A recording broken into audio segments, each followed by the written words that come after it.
Hello, everybody. Welcome to the episode 74 of the Hrudai Chetan Show podcast. Today, I'm joined by Aniruddha Ravindra, co founder of Prana Animal Foundation, Animal Welfare Warden, former Anti Cruelty Officer, and SPCA member with 75 plus FIRs against animal cruelty. Thousands of animals rescued and transported through 24/7 ambulance services and extensive work in animal rehabilitation and awareness. Aniruddha has dedicated his life to creating a more compassionate world for animals. He's also the director of Tattvam Institute of Leadership. Let's deep dive into the journey of compassion, courage, leadership, and action. Are you all ready? Then let's welcome Aniruddha sir on screen. Hello, sir. How are you doing, sir? I'm all good. How are you? I'm doing great, sir. Thank you so much, sir, and welcome to the Hrudai Chetan Show podcast. Thank you so much for having me. It's an honor to actually talk to you what I have learned over the years. Yes, absolutely. Thank you once again, sir. So let's start today's episode. So, to begin with, tell me about your childhood, sir. What's your favorite memorable moment that you could think of? My memorable moment, I used to love sports actually, anything for that matter. For example, maybe football, cricket. I used to love doing that. And that is what I enjoyed the most. And going on picnics. That vacation is what Mm, something what we have understood now. But going on picnics was something that was great for us. Maybe Cubbon Park or go to some amusement park. That was the most memorable things what I have that has stayed with me for a long time. That's what my memory is all about. Childhood memory is all about. amazing. So, you like to travel more? Yeah. Yes, I used to travel a lot with my previous work. Mm, Uh, Again, that is tiring. Traveling is something where we learn a lot of things. It is something more than what we can learn. With sitting in the classroom is different to mm, traveling outside is very different.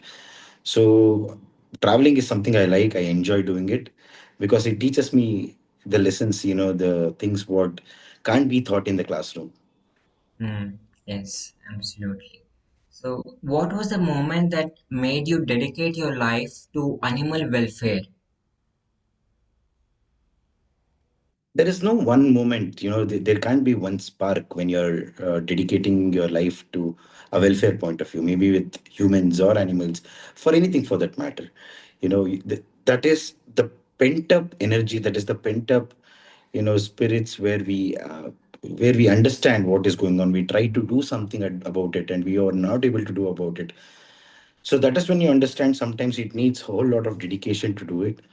And over the years what we have seen, with regards to what is happening with the animals and with mm, regards to how we are treating that, because we believe in vasudhaiva kutumbika. mm, So the India believes in that. So are we really trying to stand by those words? This was the question that I had when I started my journey back in 2019 with animal welfare. So that is how my journey with animal welfare started. It is not about one moment, it's about the whole life, what I had spent, what I had mm. seen, the lessons that were taught around me. So that's how I started getting into animal welfare. Beautiful. Till now, I have heard people that saying there is one moment in my life that changed my life completely, and that's the reason I came up to this position or this profession. But here you are saying that no whole life is dedicated like that, and it only came up as because I was there in that. Wow, it is just amazing, beautiful. So, what was a passion as a child, sir? See, like I said, I was just like any other kid, Uh, uh, the thing is, I used to have a lot of. I was pretty naughty. I was known Mm, for that in school, and had done things. I had a pretty good childhood for mm, that matter. But what the friends around me, the school which I went to, and my parents were all open minded. So they let me do what I wanted to do. So that is the whole point of, that is the privilege what I had. So that is where I can actually dedicate myself to something, is because of that reason, because I had that privilege. When people let you do things, when you understand, I didn't imitate anyone, I didn't want to become someone, I wanted to become myself. So that is when I thought, okay, animal welfare is something most neglected, and that is where I wanted to go. beautiful. How do you define animal welfare as? My definition of animal welfare is completely different to what people think, what usually people in the animal welfare think too. For me, animal welfare is something from the perspective of the animals, not Mm, just about what is right and what is wrong. When I pick up an animal, so what I feel is it comfortable enough? That is mm, my that is how I see a welfare and a rescue. So mm, for me, animal welfare is what are they getting? What are the privileges do animals get? Are they living a happy life? That is very important for me. So that is animal welfare for me. It is not about what I want. It is not about what the other party wants. It's about what animal wants. Is it okay? That is the whole point of animal welfare. beautiful. So, how can we treat animals equally like humans? Animals, to be very frank on this, to be very practical about it, animals and humans can't be weighed in the same weighing machine. Okay, it can't be on the same table. That's right. It's always humans over animals. One thing we have to understand in the whole thing is animal welfare is human welfare. For example, when we talk about stray animals, Mm, stray dogs, stray cats, and there are so many stray animals today. So the coexistence becomes very important, because we have a lot of issues with regards to dog bite menace mm, and other things. But who are the ones who can actually give the solutions? We are the so-called humans who are intellectually forward compared to the animals. mm, That is what at least we think. So for that, it is very important for people like us to get into the welfare and set right between the animals and humans. So animals and humans are not on the same thing, but they are two different entities, but they are the same thing. We have to mm, understand the value of life in both the things, rather than weighing that who is better, who is not better. Constitutionally, government, when it comes to talking rightly, it's always humans over animals. But the humans have to have that compassion, that we have to value the life of another animal, another being, not even animal. right. Wow, beautiful. So, what is the difference between stray dogs and pet dogs which we have at home? There is no difference between stray dogs and pet dogs. See, end of the day, both are animals. Yeah. One is kept in a very good condition if they are treating it right, and the other one is on roads or on our own Mm, streets itself.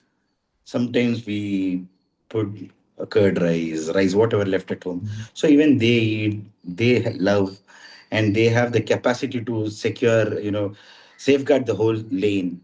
mm, A pet dog is something that you take care of them personally, but there is absolutely no difference between a pet dog and a stray dog.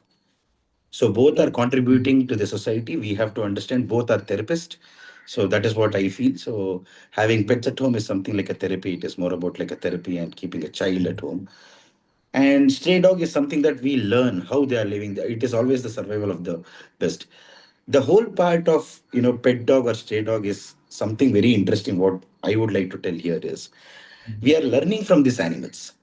It is not mm, the other way around. If yes. someone tells I'm training that animal, no, you are actually learning from it. So Mm, that is what I feel with regards to pet and stray. I don't differentiate between pet and stray. the thing is, in the pet dog is at home. That means that we are looking after the dog. If it is in street, that means it is on road, and people don't. Uh, Really care about it. That yeah, is what. yeah. Yes, yes. I understand what you are saying, but absolutely there is no difference when you once you understand the level of uh, you know the level of dignity what the animals have. It is the same. Okay. Yes. The pet dog is loved because someone would have gone and bought it or adopted it. You Yeah. People usually, when it comes to pet, they spend money on it. They spend money on it. But with regards to stray dogs, they don't do that. That is Mm, what welfare we try to teach people or make them aware of it as. The stray dog living on your street is equal to the pet dog at home. You don't have to take them back home, but you can treat them right. yeah. So I can never say a pet dog, as a welfareist, I can never say a pet dog is something. I can't differentiate between these two. It has a home, we are taking care of. No. For me, Mm, both are equal because there are pet dogs which have been abandoned on the roads and we had to take them. mm, So the job becomes a little cruel when you see the stray dog and the pet dog suffering together. yes. But for me, it is all the same. So through this podcast, what I would like to tell people who, is that you need not differentiate between the life, Mm, that soul. That is very important. beautiful message. Yes. You moved from being an anti-cruelty officer to co-founding Prana Animal Foundation. What did the journey teach you about creating real change? See, I haven't done any change. You know what? There is no sense of accomplishment for me when it comes to changing animal welfare. Mm, Probably what I feel is now people are talking more about animal welfare through the connections, through the word of mouth rather than social media, through the word of mouth. We are actually talking about animal welfare today. Talking about what is how to value a life. So that mm, is what the change what I have seen through the years. But it is not through me. I went through that phase. Someone taught me about it. And now I am doing the same with others.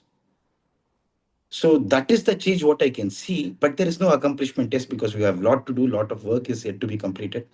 So once I do that, I can talk to you again about it. wow, beautiful. You have filed 75 plus FIRs against animal cruelty. What are the biggest challenges in actually enforcing animal protection laws? See, when it comes to enforcing or when you talk about filing FIRs, it takes a lot of time and energy when it comes to filing an Mm, FIR because most of them won't be aware of it. Even in the police station or wherever I go to file the complaint, they wouldn't be aware of the laws. So mm, that is the main issue what we had initially. But through education, through awareness, we have made police also aware that harming animal life comes under different sections and then there is a separate act for it. So we started enforcing the laws on them, telling them, giving them the awareness. So we used to spend a lot of time there in the police station, and sometimes we used to get a lot of threat calls. And I have, there are so many laws, protecting the humans. So I have had different cases against me with regards to animal, with regards to the cruelty cases, which are what I have filed. It has been a challenge, but someone has to raise up and do that because of filing FIRs. People are aware of it that they shouldn't be doing it, and they know what is right and what is wrong now. mm, yes. Right. So, what is the biggest misconception people have about animal welfare? Oh, the biggest misconception. See, misconceptions comes actually because someone would have done something in the past. Okay, so that is why, or someone would have told something. All the misinformation happens because of that. So people, when we talk about animal welfare in urban cities like Bangalore or Mumbai, when we talk about animal welfare, they usually associate us with regards to stray animals, maybe dogs, cats, or a rescue home like that. There are different kinds of fields in animal welfare also. One is awareness, and one is with regards to managing a shelter, who take care of trauma or activism part. There are Mm, veterinary things. So there are so many things what we can do in animal welfare. The common misconception is like people associate with dogs. We do talk about dogs because that is the next highest populated animal in India. But uh, when we talk about that, there is a conception like they feel that we don't care about human life, we only value animal life, but it is equal. Animal welfare is human welfare. mm, right. Wow. So, during COVID-19, You helped feed and rescue thousands of animals. What was the most challenging moment during that period? Again, that point of time, 2020, when we talk about 20, that peak 2020, 2021, people were misinformed that, animals spread COVID. Mm, So they started abandoning their pets. We had rescued about 100 dogs and about 20-30 cats. So we had to rescue them and take it to our shelter where I used to work, and we had to take care of them. So they had this misconception during that point of time. But otherwise, people were very supportive at that point of time, be it police or be it the politicians, whoever helped us during that point of time. They actually valued the importance of animals.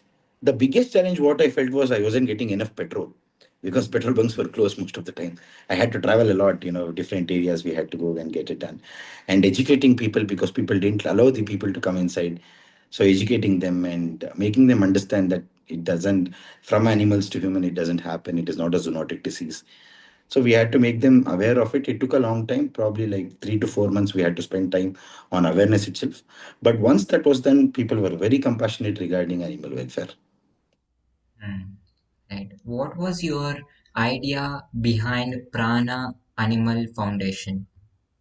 The idea behind Prana Animal Foundation is very simple. Okay, there are certain things in animal welfare which can be given, which are there right now.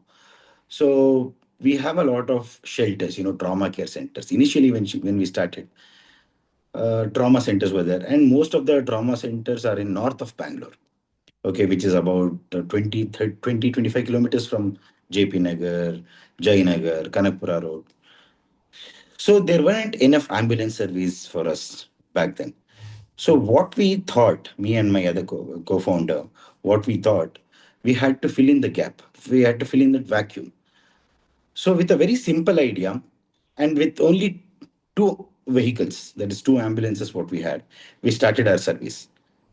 We Mm, started giving free ambulance service for stray animals like dogs and cats so that we have that golden period, because the vehicles, the ambulance should have, it would take about 1.5 hours for them to come from north side of Bangalore to here.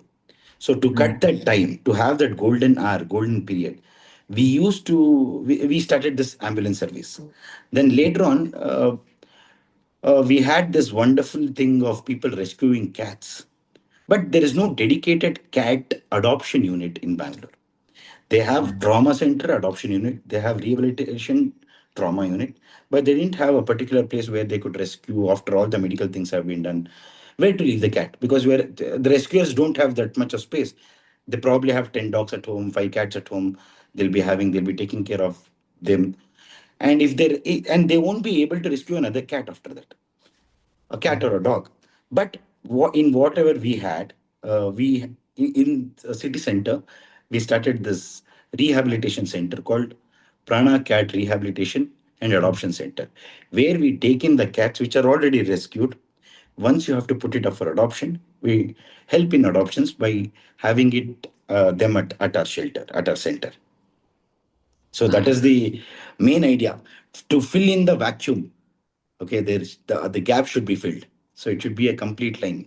That is what we felt when we started Prana Animal Foundation, and the policy making is something which we have taken very seriously, and awareness programs.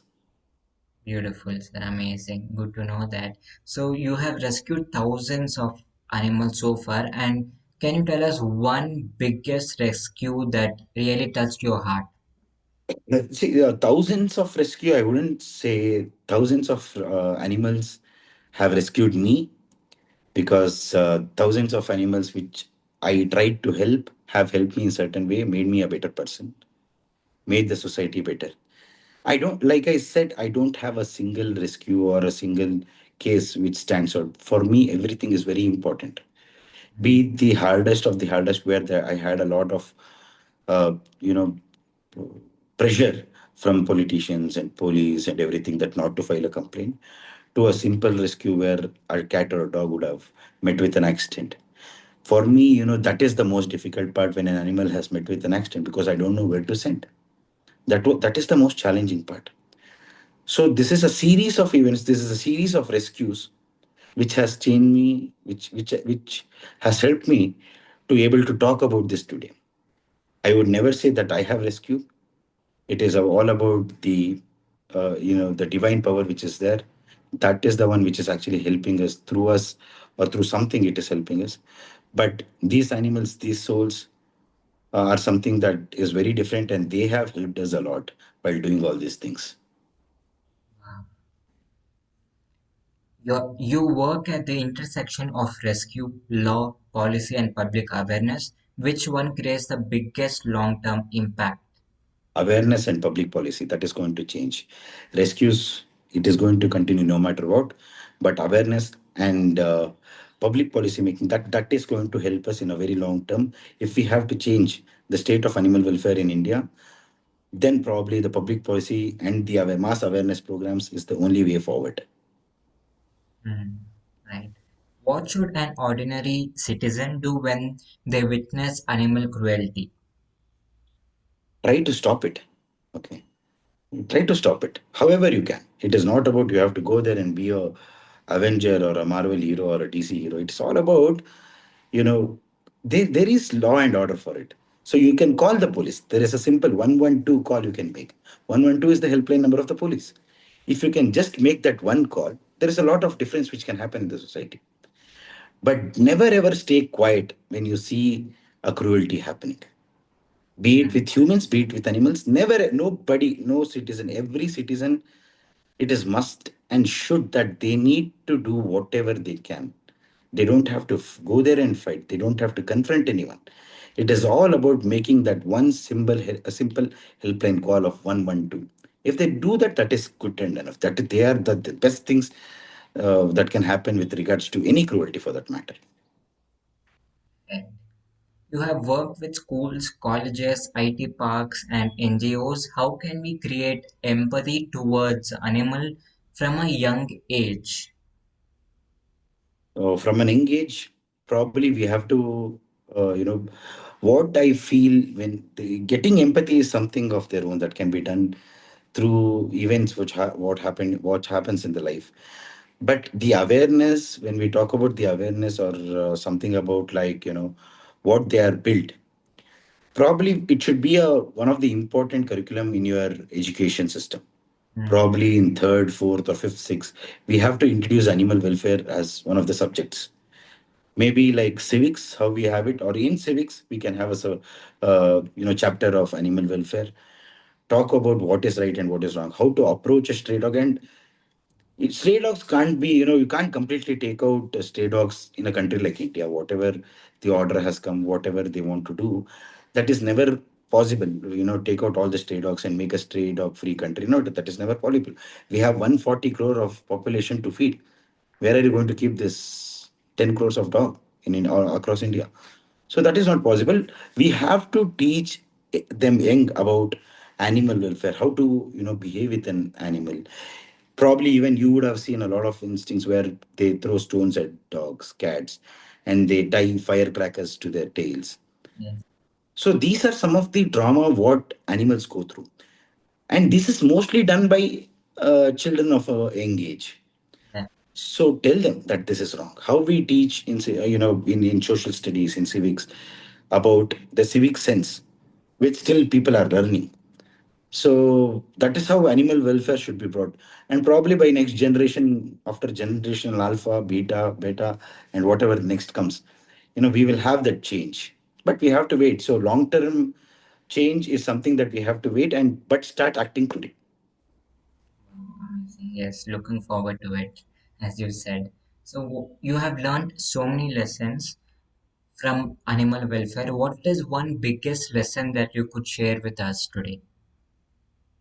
The biggest lesson in animal welfare is what I have learned is uh, keeping people happy is very important. That is what I feel when because we are activists. We do a lot of activism. So the biggest lesson is you need to learn how to communicate. Hmm, Everything can't be solved with fight or confronting them. That doesn't work. We need, the main thing what I have learned is tackle the root cause problems. mm, So yeah, we need to address the issues at the root cause. I don't know, maybe there is a word for it, but if we have to take something up, if we have to do something, we have to make sure that we go to A, then go to Z by mm, going through B, C, D, E, F, G, all of the things. mm, So it is a process, and the process has to be completed. Don't address the issue at P and expect good result at Z. Okay, it's all about A to Z, we need to go. So complete the process, trust the process, and everything else, there is something which is going to take care of it. right. So you were involved in the long-term care of Sinchana, a Royal Bengal tiger cub. What did the experience teach you about wildlife conservation? See, wildlife is something that we have to protect. It is the jewel of the nation. It is very important to protect the nature because that tends to have a lot of positive things for human. Okay, right now what we are doing is deforestation, urban expansion. All these things are happening. So, with regards to Sinchana, what I learned is uh, wildlife or the domestic animals, life is a life for me, no matter what. But with regards to wildlife, there are so many other things. The environment comes into play, and how we are taking care of it, how well we can preserve the forest. All these things comes under that, and how many of the animals are going to captive, and what is the right balance between the animals and its prey. So these are something with what I learned when we adopted Sinchana, because I didn't know much about the technicalities of wildlife. Because, like I said, I believe all the animals have the same life like us. So everyone has that same blood, red blood when it comes to mammals. So that is what I respect a lot. But with when we adopted from Prana, when we adopted Sinchana, I learned about how and when the wildlife have to be taken care of, and the technicalities behind the wildlife. Mm, right, beautiful. So, what is the biggest threat to wildlife in India today? Habit loss, um, human interference, or climate change? See, the biggest thing, probably everybody would know that uh, the habitat loss is the biggest issue today. Climate change, see, climate change happens all the time. It has been happening over the last, how many million years?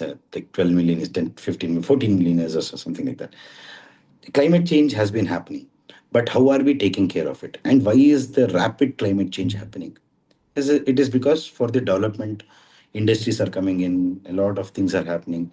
So that pollution part we can talk about. The environment is always there, but habitat loss due to the urban expansion and calling it development without right balance is something that the wildlife is, you know, that is the biggest challenge today.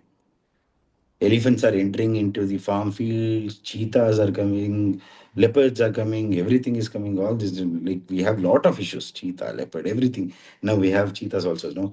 Right. So that will also have one day. Leopards are coming into the city. So this problem is there because of the urban development and urban development expansion without actual planning. Biodiversity, keeping biodiversity in mind, we have to plan anything. But right now, today, it is all about development, development, development. And at what cost? Probably our children cost, not about us. We might enjoy whatever we are trying to do. All these new resorts coming up inside the forest and disturbing the forest area. This is something that needs to be addressed. Probably you would have seen the news today about Kaziranga. Today, yesterday, the mm, Kaziranga, what is happening? They want to change the eco-sensitive zone from 10 kilometers to 1 kilometer mm, because that helps the public. But what about the animals? yeah, So one interesting fact I have to tell you here: elephants have this long memory. Okay, mm, something that is passed on generationally. They know mm, the roots. They teach their young ones the roots, and they migrate from one place to another for food, land. water, everything. They go from one place and they travel kilometers together. They travel, but once they go there and come back after 5 years, the same place would have been a resort. So they wouldn't know where to go, and they're Correct. going to cities. They're going to villages. They're trying to destroy. They're trying to find food inside the village. That was their place. Now we have expanded them in the name of development. Hmm. So that is one of the huge issues what I have. We can have different names, and we can call it a rescue, conservation, all the things. But the end goal is one thing, that we need to save them from this rapid urban development. Hmm. Why is protecting wildlife important even for people who may never directly interact with wild animals? See, wildlife is important not just because of the animals, because of the flora and fauna. The trees, what we have, they are contributing a lot to the society. Without them, we won't have anything. So there is Hmm. one interesting thing. We have to save wildlife. We have to save the seas also, the water, Hmm. the ocean. That is also very important for us. So plankton. If you have read about, the science students would have known about plankton plant, which is the seabed of most of the seas and ocean. They give out about 60-70% of oxygen is generation. I don't know the exact percentage, but plankton, is the major plant which helps in oxygen. Where what we breathe today. So we have to protect them from all this development, because there is a one interesting documentary which I saw probably years back. Sea piracy. So when you see that, you understand how important the sea is, how important the wildlife is. It is all about balancing the development and the wildlife. Okay, you Hmm. can't develop in the name of wildlife. You can't just protect the wildlife and don't do development also. Both things are important. It goes hand in hand. It's very important that we address this issue as soon as possible, because wildlife is very important for everyone. Hmm. Yes. So now human wildlife conflict is increasing in many areas. Why is this happening and what can realistically be done about it? So mitigation is very important between humans and Hmm. wildlife. And we see things have been already done. Like, for example, development has already been done. There are infrastructures built. So we can't change anything there. But tomorrow, if we are changing anything, if we want to change, if the human wildlife conflict should end somehow, or it should be under control, it is only through scientific planning, technical planning. You have to, right from the start, you need to know what is happening. Right now we have collars. We can track elephants, we can track leopards, we can track Yeah. tigers, we can track lions. We can track any animal we want. That is the you know technology we have today. Use the technology in the right way, and make sure right from the day one what is right, what is wrong, where there are corridors and what can be done, where they can travel, what can be done. So this has to be planned. We can Hmm. talk about awareness. We can, because see, just giving them awareness doesn't actually help resolve the issue. Yes. Tomorrow, Correct. if something happens to my land, or some child of mine is been taken away by a leopard, so I would feel, okay, you need to come take that leopard, put him in a shelter, cage him down, or euthanize it. That is the feeling I would have. So to avoid those things, whoever plans it should consult the welfare wildlife people, should consult the environmental people. They should get the right protocols and right procedures done, and make sure that development happens equally. Hmm. Right. So when a wild animal enters a human settlement, how should we balance human safety with the animal's survival? See, human safety is very first important thing. No matter what, whoever tells whatever it is, I'm not talking from an animal perspective here, but I will talk. Like I said, animals have been subjected to cruelty because of this, because of the urban development. But when it has entered the human settlement, it is very important that humans are put first. Okay, they need, because humans, when once the humans are put first, then animal can be taken care of. If mm, something bad happens, then the bad is going to happen to the animal also. If there is any injuries, you're going to euthanize the animal. If something goes wrong, then you're going to euthanize. So keep mm, calm, call the authorities, get the animal out of there. There are a lot of ways which can be tackled. Forest department, every state has forest department, wonderful people who have empathy and do the work. So you need to contact them and make sure that you are protected. Probably mm. get inside your home because your life is more important than anything else. Farm, crop, or something, whatever it is very important to save yourself at that point of time. Humans have to come forward. They have to make sure that they act sensibly. That is why human life is very important, because we don't act sensibly and we panic and do some kind of things Yes. and all. So it's very important to have that sense of calmness, put ourselves first, and save that animal and save yourself. That is very important. Mm, right. So, what happens to an ecosystem when one important species disappears? Sure. This is a very interesting thing. This is a very, very interesting. And it was argued even in the Supreme Court very recently Mm, regarding mm, this. India doesn't want stray dogs today.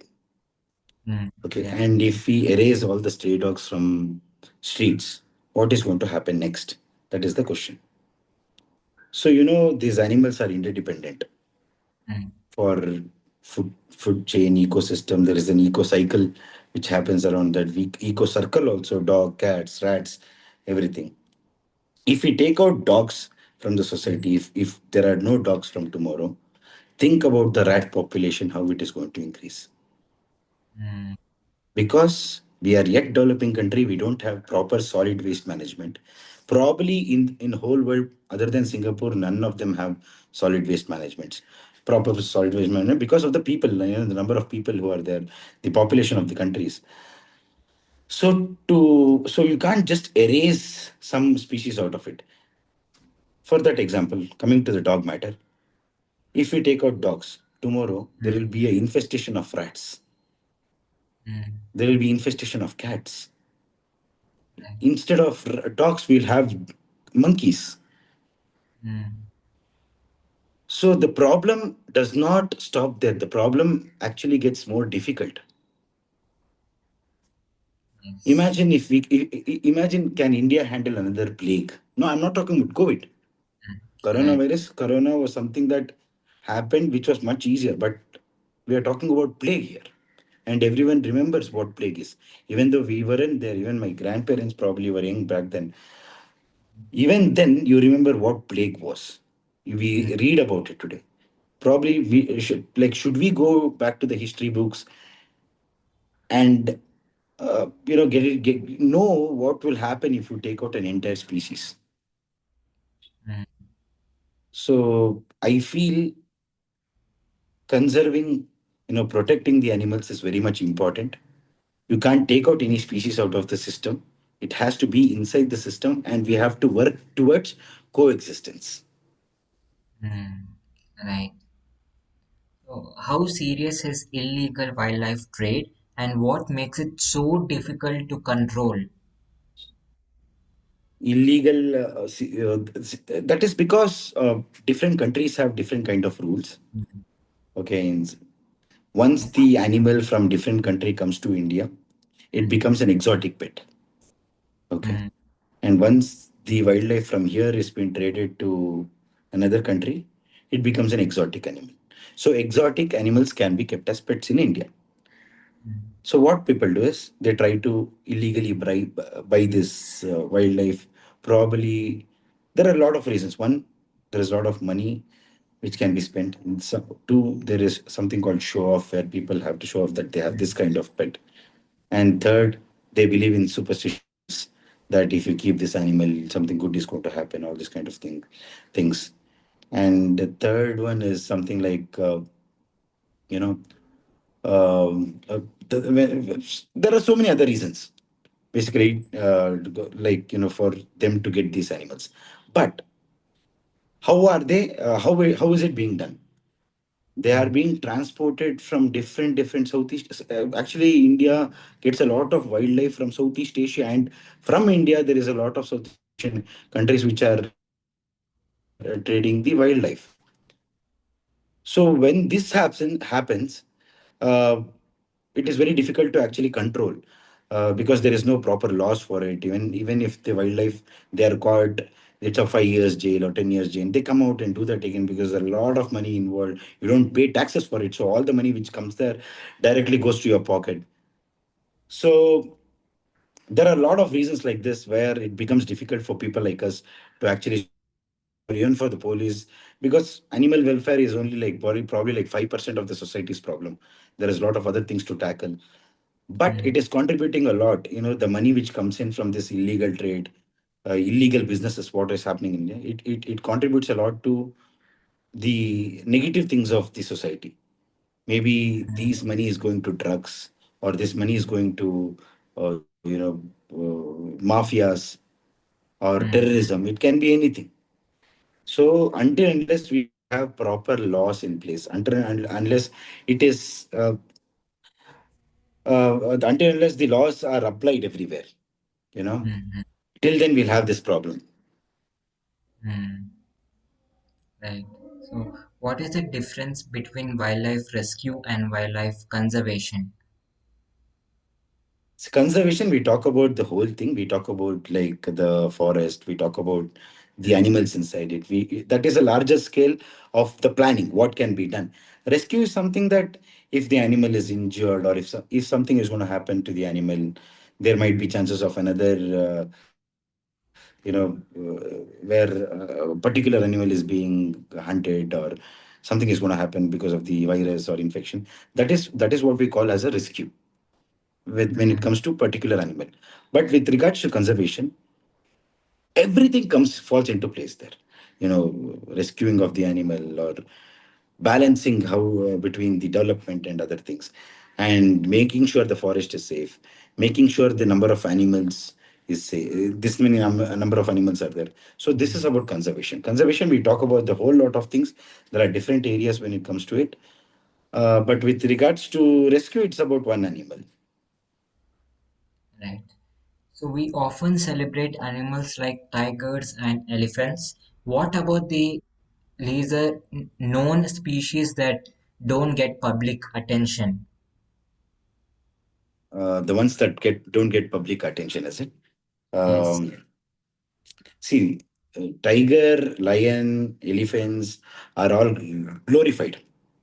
Okay, are glorified through media because having a tiger, knowing a tiger, they symbolize something. Yeah. But when you go through our mythology, each and every animal has been shown very importantly. When we talk about Indian mythology, be it with the pig, who is Vishnu, Lord Vishnu. So Mm-hmm. every animal symbolizes one or the other thing. That is very important. So these are being neglected because we aren't talking about it much. And wildlife is something that where people can't go every day and see it, so they wouldn't know. Tiger and lion, we see it on TV every day. But when it comes to other animals, there is no much of exposure. So people wouldn't know about it. But if we talk about it, if we make them understand, if there is enough awareness, people Mm. will learn about it. They will know what to do, what not to do. Yes. Right. Absolutely. What qualities should the next generation of leaders develop if they want to create meaningful social change? Okay. Ha, ha, ha, ha. See, they should be socially changed. They should have some kind of ethics, and they should know what is right and what is wrong. Because this is a herd of, sheep where people come in and get in and do. Everyone is trying to do the same thing. We are trying to imitate each other. If someone is doing something, if someone else is doing something, it's all about being the same thing. But Mm, it is very important that our values are very strong when it comes to the next leader. We need to have certain goals and we need to achieve it at certain point of time. That is very important. We need to have the timeline and finish the goal, reach that mission, complete your mission. That is very important. So every mm, leader, if they have to be socially, if they have to get any change, it is very important for them to mm. know what is right and what is wrong, and to know what is their goal. Wow. If you have the power to change one wildlife conservation policy in India tomorrow, what would you change? I would say no to resorts and other things which has been done in the name of development, because that it Mhm. doesn't really add up to. Okay, that might be some what do you can increase, but we have to preserve it, make it a better space, probably if I'm doing something like a resort or a hotel there, it should be very eco-friendly. People should learn how to behave with the wild animals, and people should know their limits. They should stay in the limit. So probably that one policy change is probably no touching the forest areas. That is what I would say. That is the first change when it comes to wildlife, and probably see what is going on and get the exact number of the population. What can be done to conserve it is what I would see. That is my biggest change, I believe. Uh, what would you think India's wildlife will look like 20 years from now if we continue on our current path? If we continue on our current path, probably we won't have wildlife. Probably we'll have like some 3% of forest left and no animals, and everything we have to go see it in museum. Not I'm not talking about zoos or sanctuaries here. Probably we have to see where is lion, what is tiger. We have to teach the next generation through only museum. It will become a history. So I know this is pretty strong, but that is the reality of it. If we continue doing what we are doing today, then we'll have to see the animals in only museums. Mm. What is the one message you want every young Indian to hear about protecting wildlife? I would say it is not just protecting wildlife. The one message what I would like to give all the youngsters is visit, visit the NGOs, learn about animals, how to behave with animals, and the importance of them in the society. Learn empathy. That is all. That is my only message. It is not about animals or humans here. I just want to say learn empathy, visit the shelters, know about the animals. That much is enough. Probably they will change. And this generation is very fast. Seeing Yeah, you, I'm very proud of seeing you itself. Talking thank you, about sir. such hot topics, controversial topics, because that is what we need to see the change. People should understand.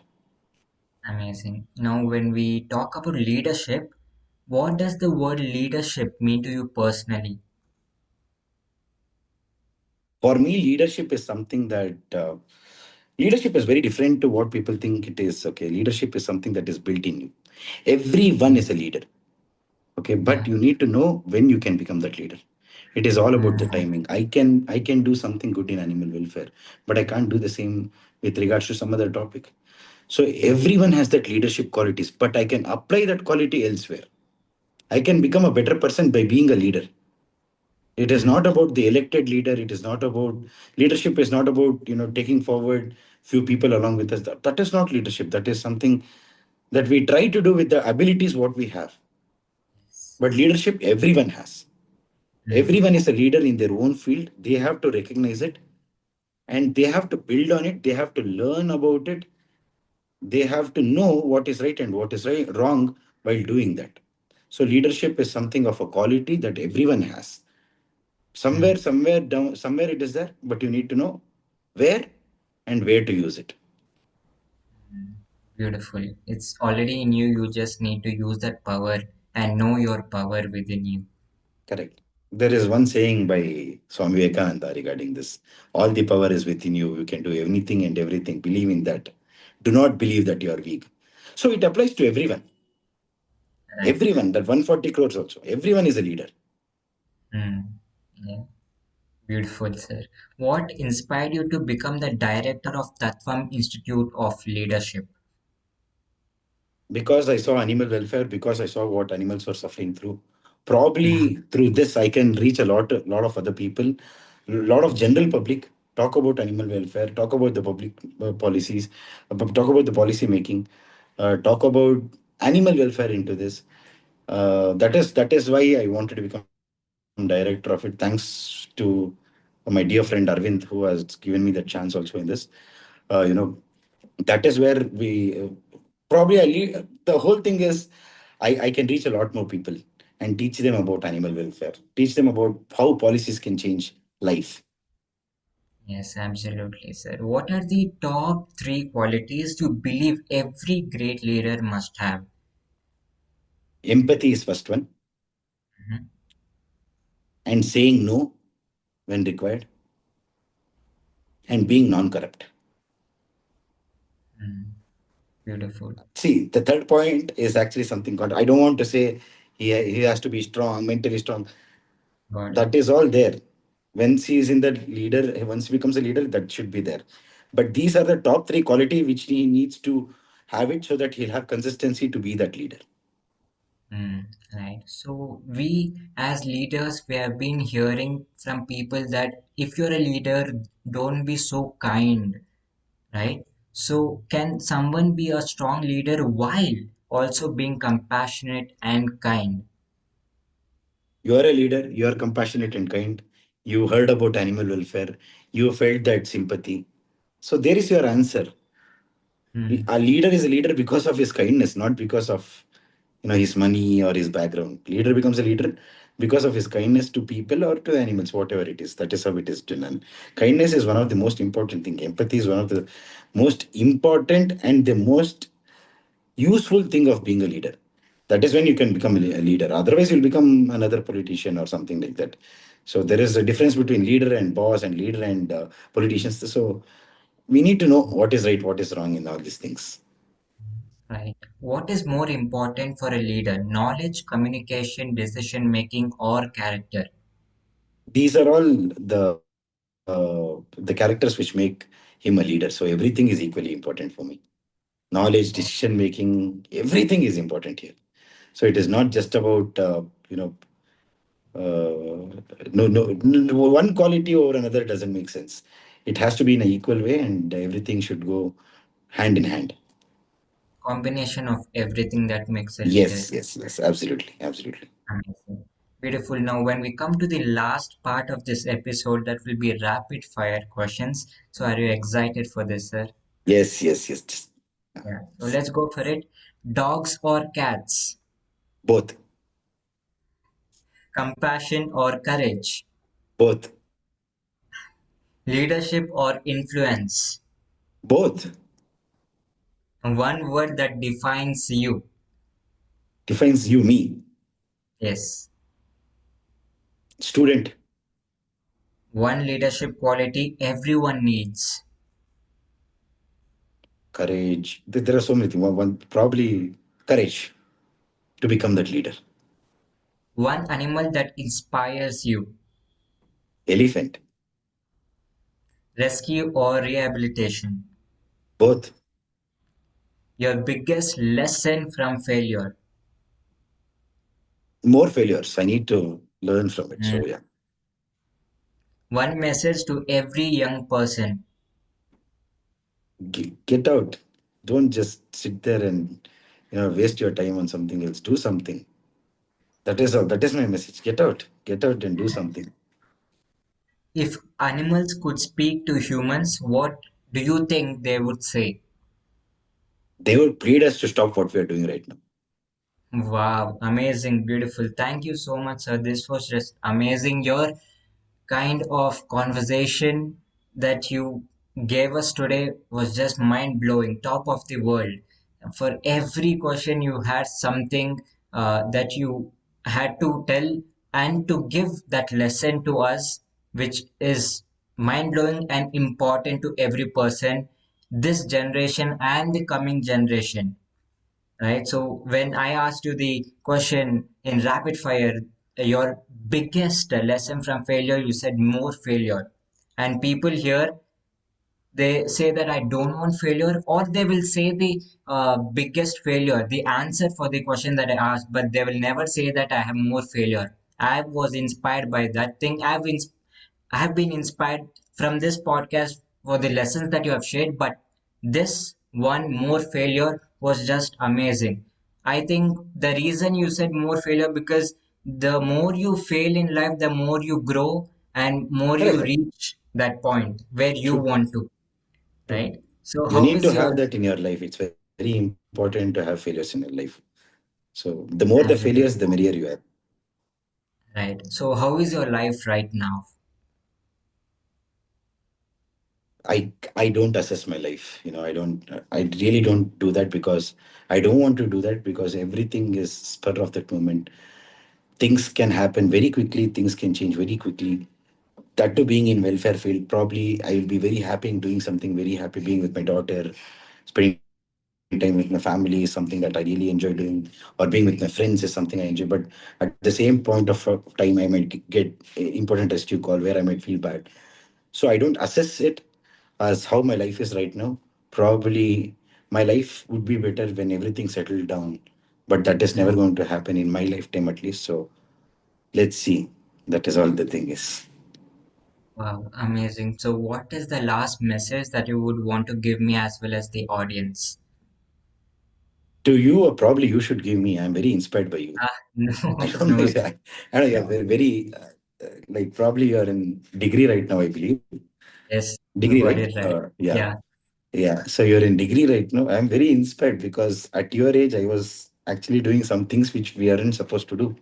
So I'm very inspired by No, no, you. that was that And generation. That was that generation. Now the technology has come up, and yes, yes, we yes, need yes. to be with the technology and grow as well and meet new people and learn something from them. The lessons which I got from wildlife and from you was just mind blowing.